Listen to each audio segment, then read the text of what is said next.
Tori's line. Oh, Mama. Mama, we good. We were good. Up here. Okay.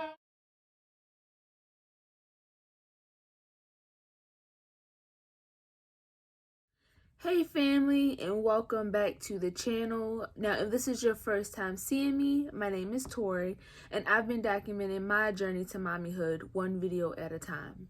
Now, if you want to join the family, go ahead and hit that subscribe button, and don't forget to follow us on Instagram for daily updates. Now, let's get into today's video. Hey guys, and welcome back to the channel. I know normally I give proper introduction, but today is just going to be a vlog. Just a regular vlog. So I know it's been a while since y'all have seen me active on this channel. I think it's honestly been a year since y'all have seen me active on the channel. And the reason for that is because I am pregnant. Currently, I am 39 weeks as of today. And we actually go in later today for induction. So I am currently doing my last minute nesting, laundry, making sure we have everything in order for when baby gets home, dropping the dogs off. I dropped one dog off last night. I'm going to drop another one off in about an hour.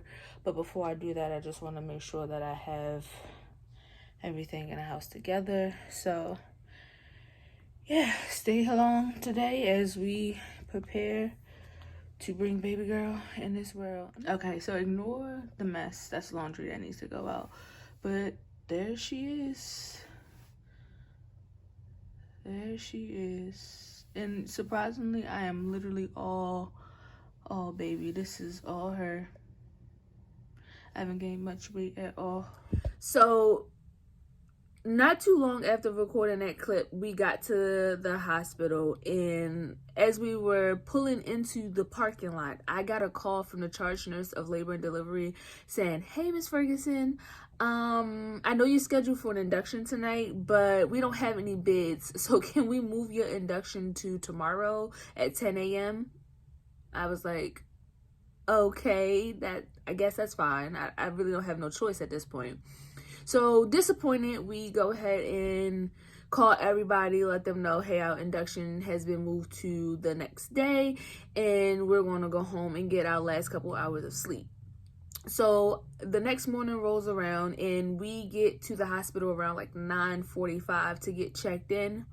Once we got there, I got registered, and we waited for them to call my name. After they called my name, hubby had to go check in down at the information desk because they gave special badges for spouses, and then I had to get settled in a room.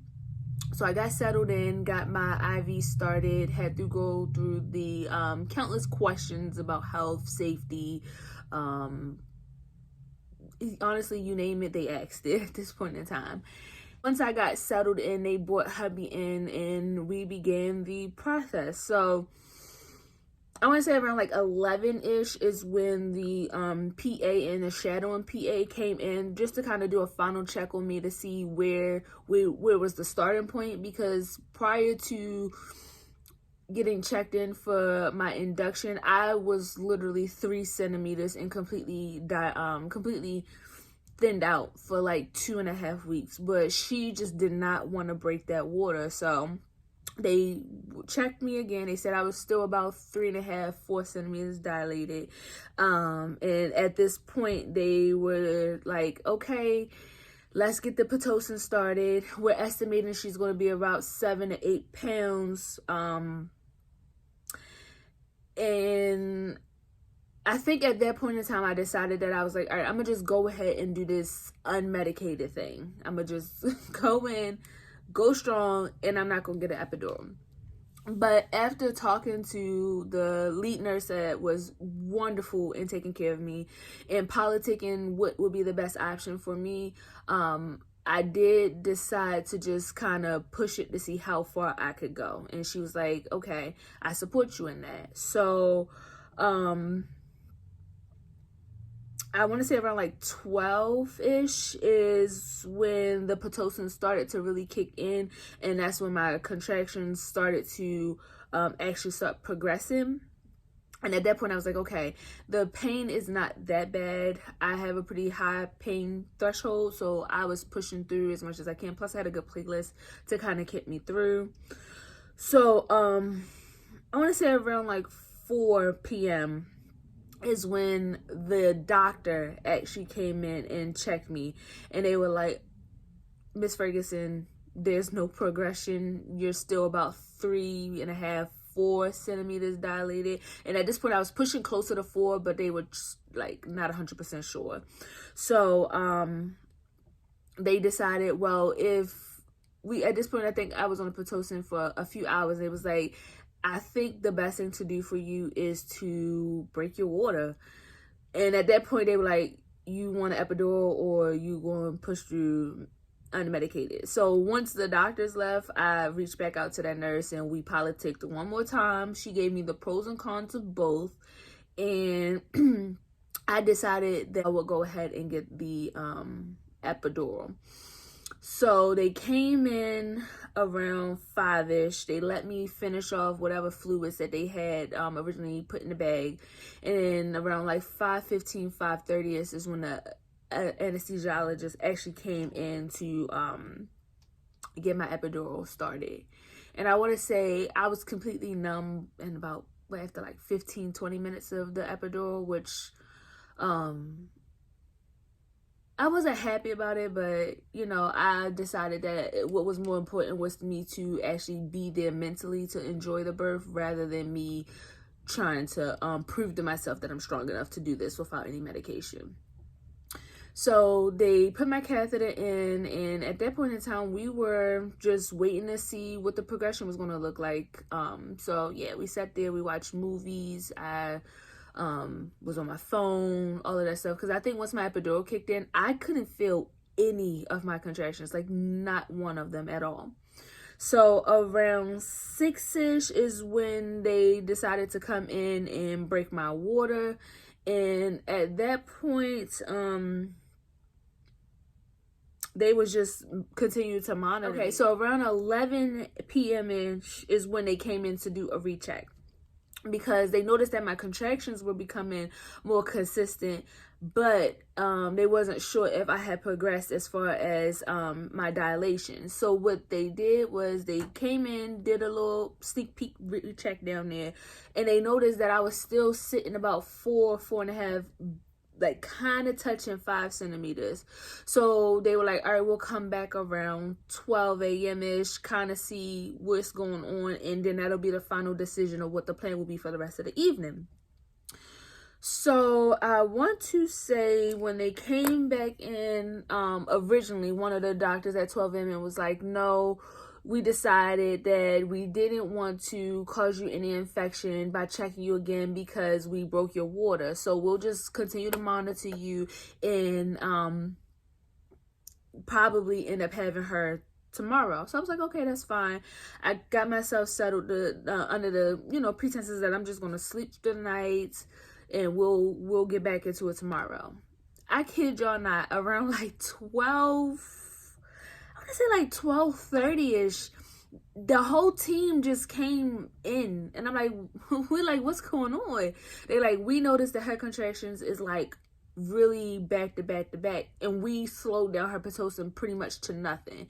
So they checked me again, and it was like, it's time to go. She 10 centimeters, like legitimately just popped up 10 centimeters. So the next clip you'll see is them telling me that we getting ready to push. And when I tell y'all, my nerves was bad. I legitimately just started shaking out of nowhere. So yeah, as y'all seen by that clip, I had my nice little gospel music on to try to calm my nerves, because I legitimately could not stop shaking, could not stop chattering. I think it was just like my adrenaline had kicked in and like, okay, we about to push this baby out. So they came in, it was like a whole team. They get my legs in the stirrups, and we put on my, I call hashtag Get Delaney Here playlist that had like all my gospel music, all of that stuff on there. And They have Trey come up to the top so he could hold my hands and, coach me through pushing. My mom was holding one of my legs, and then I had the nurse hold my other leg on the other side. So like I said earlier, the epidural was so strong in my case that, like, they were trying to tell me, hey, when you get a contraction, push. But I legitimately couldn't feel anything. So it got to the point that the doctor legitimately was like, I'm feeling a contraction. Let's push. And I would go ahead and push. And I think I pushed probably for like a good 15 minutes. And then next thing you know, they was like, she's here. Oh, mama. No, we good. We was good. We got you, Laney Bud. For the mothership to come get us, but it's not. And when I say I legitimately didn't feel anything, all I just know is that throughout the whole entire pushing process, they just kept saying, like, you can scream, you can cuss, you don't have to hold it in. And all I just told them is, no, I need to concentrate because I need to get my Jimmy Jones. But what makes this whole thing freaking hilarious, and you'll probably see in the upcoming clips, is my playlist started off as gospel music. I mean, I had my Tasha Cobbs, I had my Marvin Sapp, I had all of my favorite gospel players to get me through mentally of like, me and Jesus, we're gonna push this baby out, right? Legitimately, as soon as Delaney was like coming out, tell me why my playlist switched over to Meg Thee Stallion. So my baby was literally born to Cash-ish and body yaddy yaddy yaddy. I kid y'all not. That is the sounds that she heard when she first came out. And I was trying so hard. I was like, Trayvon, turn it to the next song. Turn it to the next song. But for some reason, gospel never came back up. It was legitimately just 2 Meg Thee Stallion songs back to back. But then what's even more weird is after she got out, next thing you know, my playlist goes back to gospel music. I don't even know how we got this. And then what also tops it off that made it chef kiss the best experience ever is I caught one of my nurses doing a body yaddy yaddy dance on the side, and it was like, push. I was like, Lord, only Tori could experience something like this when pushing the baby out, right? So at that point in time, she came out. Lungs was very healthy. They put her on her little bed. She weighed 6 pounds, 13.4 ounces, and she was 18 inches long. And I think they put down that she was born around 128. So the one thing I will say that surprised all of us, including my doctor that was delivering Delaney, was her size. Everybody was anticipating my whole entire pregnancy, including myself, that she would be about 8-ish pounds, because they kept saying, oh, you're going to have a big baby because you have history of diabetes. Typically, moms with diabetes have bigger babies. So when we were shopping for, 0 to 3 months. I didn't have any newborn clothing except for maybe like 1 or 2 items.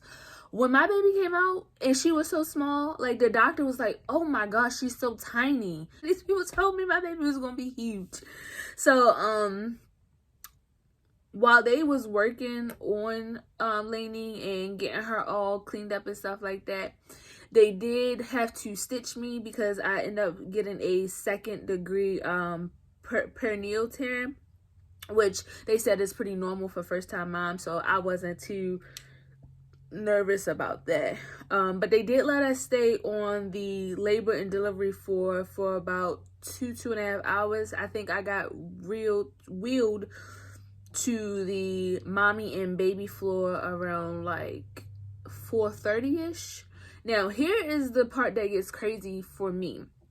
Now my legitimate right side, like my entire right side, was completely numb. So while I was sitting in there recovering from, pushing a whole human being out, I was starting to regain feeling in my left side. So I could feel my left foot, I could feel my left leg. Like, it was still a little heavy, but I felt sensation in there. My right side, however, child, I couldn't feel nothing. It just felt like I had on like a boot that they usually give people who like sprain or break their ankle. That's what my foot and my leg felt like. It just felt so heavy. So I kept telling the nurse, like, hey, something's not right with my foot. I think we need to like investigate it further. She was like, nah, it'll gain it'll start to regain circulation. We just need to move you to the next room. So I was like, okay. So they tried to get me to stand up, but when I stood up, I just felt like I wanted to pass out. And I just felt like I wanted to pass out. And then on top of that, I could not put any pressure on that foot. So they end up getting another nurse to come help me get into the wheelchair, and they gave me like some applesauce to try to help me I guess overcome the nauseousness or the dizziness. That's what it was. They gave me applesauce to try to overcome the dizziness. So by the time I got to the mommy and baby floor, I was a little dizzy, but not nearly as bad as it was when I was on the labor and delivery floor. So I had a really cool nurse when I got to the mommy and baby floor. She loaded me up with snacks to try to get my my sugar back up, because it obviously had dropped because I hadn't eaten anything since like 9 o'clock that morning. So while on the mommy and baby floor, I had a wonderful staff. They were amazing. Gave me all the tips that I needed, supported me, helped me try to get through figuring out how to breastfeed and pump and all of that stuff. So they were really wonderful. The only thing that they were not trying to take serious is that my freaking foot was still asleep. I kid y'all not. My foot did not gain any type of circulation until we were about to be discharged on the 15th of October. And honestly, that was a barely.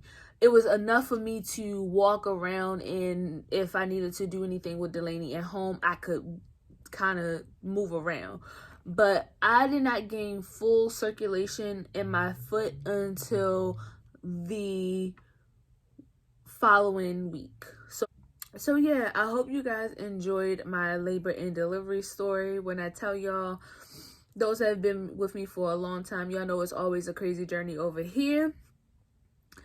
And we are going to continue to navigate this new chapter of mommyhood, one cry at a time.